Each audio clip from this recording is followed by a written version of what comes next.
all of the lines across my face. Hello, hello. Dr. John Yaakov Guterson here, the singing psychiatrist.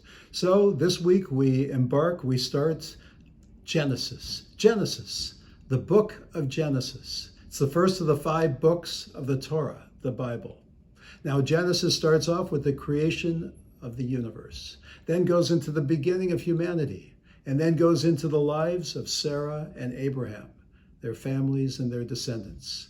It's a book with stories, great stories, stories that are filled with drama and suspense. All of the lines across my face tell you the story of who I am. Yes, stories. Now, some of the stories go like this. First, there's a snake that creates total chaos in the Garden of Eden. Then we have Sarah, whose stepson is a toxic force in their home, and so she sends him away. There's the story of Jacob, who marries the wrong woman, seemingly. And then there's Joseph, who has dreams that appear to be quite grandiose. These stories, well, they delight children of all ages. And we see as we get older that there's layers and layers of spiritual and psychological depth and insight. At the same time, know that not all of these stories end with the famous, and they lived happily ever after, because life doesn't always work out that way.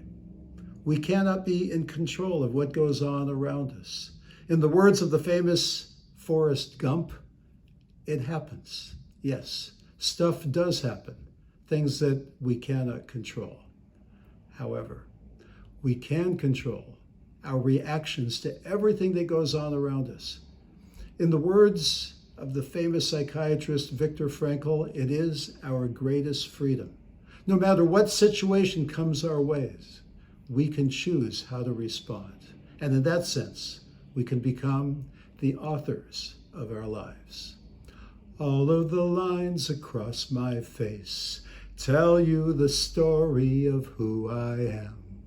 And so I invite you as we take this journey through the great book of Genesis.